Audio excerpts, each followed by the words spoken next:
My name is Philip Lukic. I'm an opera singer and the composer of the newly created cycle Sappho at the Coffeeshop, which is set to premiere soon by Voices Unheard.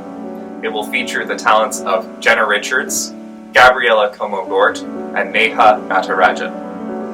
I want you to tell us a little bit about Sappho and the Coffeeshop, more who and what inspired it, or just the overall story behind it. We just want to get to know what the cycle is about. Well, the cycle was commissioned for the Pride last year. The story is based on a close friend of mine who was very recently discovering that she was actually attracted to women, and so she had a lot of experiences surrounding her first real romantic interest in a woman. Sort of her navigating her identity surrounding that was extremely interesting to me because it felt like that kind of all-consuming thing of like, it's all about this one person, right? I think that was a very interesting topic for me to kind of portray in that music. The story kind of surrounds this woman who sees someone who she falls in love with, and she waxes poetic about it, right? Sappho, one of the greatest poets of all time, and the person for whom Sapphic love is named after, was known for her poetic prowess, and I think this person emulates that in that everything that they see is poetry, right? And this person in particular, the one that they've fallen in love with, is like a wellspring of that poetry. Everything springs to life around that person, and it's really just a fountain of new writing and poetry that comes out of it. That's how this person expresses themselves. I think it was very interesting to explore that kind of a character. Do you have anything to say about your writing process? Well, originally I had intended for this music to be set to another person's text. However, circumstances happened so that I ended up having to write both. But I'd say my process changes from piece to piece. In this cycle, generally speaking, I came up with musical ideas first. That's generally how I go for about most of my writing. But there is occasionally the time where, working with either someone else's writing or my own writing, I happen upon something that really sparks a musical idea in my mind.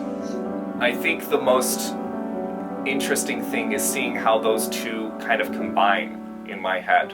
So, most of the time I'll have an idea that starts with like a melodic motif, and then I'll try to expand on that, and then I'll see, well, this kind of matches, this kind of develops in a certain way. Other times I'll have an idea of like, what is the general sentiment of a song? What am I trying to portray? And what sentence really comes to mind as like the core of each piece? And then how does that feel melodically? How does it feel rhythmically? Those will both influence how I write a piece from beginning to end. I would definitely call you like a multidisciplinary artist.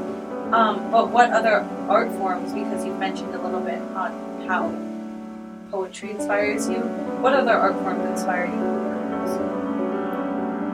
Well, I'm very flattered that you call me a multidisciplinary artist. Yeah, I think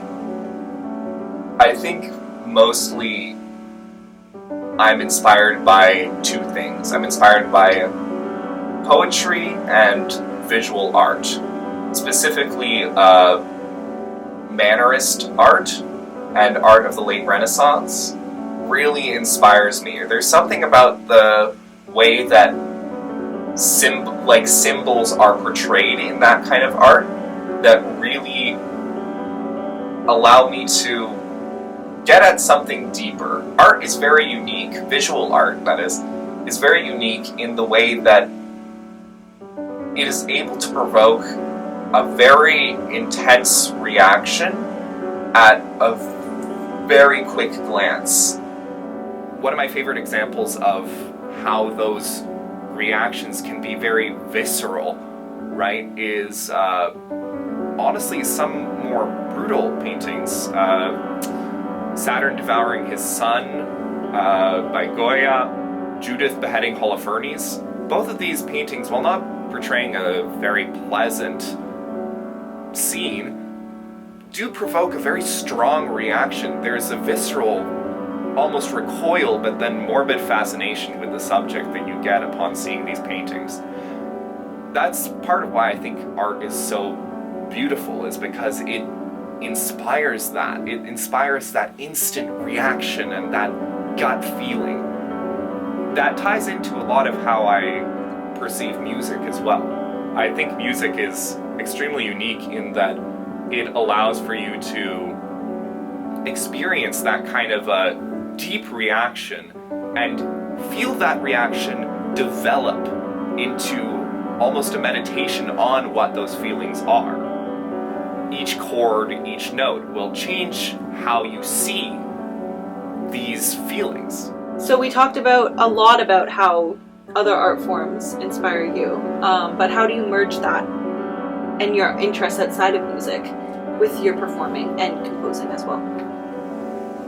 Well, I think the merging of it all is actually quite interesting. I think it's very fun to, whenever you're singing, to put on your composer goggles, and the other way around, to put on your performer goggles when you're composing. A lot of composers get told to, think about how it would be to perform this music. And I think that's true in a way, but I don't think it covers the entirety of it. I think if you're thinking of it as being, am I writing music that I want to hear, that I would want to play, then I think you're doing a great job in composition. As far as performing goes, I think composing really helps a lot for it, because whenever you're performing someone's work, all of a sudden that gives you the incentive to really look into the music a bit deeper, and it allows you to really observe, well, why did the composer choose to do this at this point? How did these ideas develop musically? How did they develop in relation to the text, if there is one? And if there isn't one, how does the structure of the piece actually define almost how the piece progresses? I think all of these are really interesting to consider when you're performing. Personally, I remember feeling very intimidated when I really started getting an interest in working with contemporary composers, living composers, and also their music, because it's a little nerve-wracking to sing student compositions. So what advice do you have for students on how to approach new music, the learning process, and who also might want to commission songs for themselves? Well, I'm going to say this as a singer. When you're looking at new music, the best thing to go at it with is an open mind and just kind of survey the whole piece as it is. Try to see what are they trying to say and what is their language. What is the technique that this composer is using to try to make me feel what they're feeling? How are they trying to portray what they're trying to portray? What are they using in order to develop ideas throughout the music? All of these are really important to consider when you're working with new music, because we're in a day and age where more and more people are getting to compose. And the more people that get to compose, the more we get these really varied influences, right? So the more that we can tap into what exactly those influences are, the better we can understand new music. So go into the background of a composer always when you're working with a new musician. Even if it's hard to find, you can find them on Facebook probably. Going about, though, working with a commission, I'd say working with commissioned works is a very interesting thing. speaking as a composer here, I would say definitely ask throughout the process. How is it going? What can we do to help? Approach at the very beginning with a general theme or idea of what you want to have written for you, where you're asking, let's say this is going to be a piece that's written for Pride, or this is going to be a piece that's I want to be showy, or this is going to be a piece that I want to be very solemn and sad. Have a general idea of what you want from a piece before you actually compose or ask for it to be commissioned, because that's going to help the composer get what you want out of it. Also, again, don't be afraid to check in throughout the process.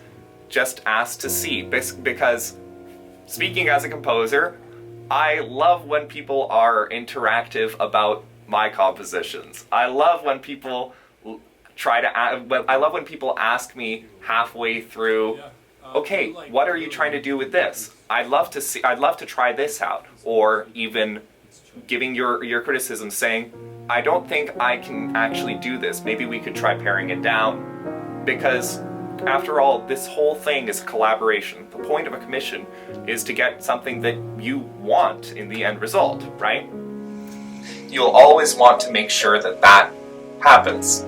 So work with your composer. Don't let them languish in silence. Is there anything you want to say about our upcoming release of Sappho at the Coffeeshop? I think I'd love for people to listen to it with the idea that this is a very personal story to me, to the singer, and to a lot of people. Approach the music with the idea that you're listening to someone tell their story, right? I think if we're listening with that in mind, we get a lot closer to what the point of the music is for this cycle, which was to communicate someone growing, someone changing, right? That period of metamorphosis, that personal growth really factors heavily into the entire story of the cycle. And I think it's one that can be impactful for a lot of people.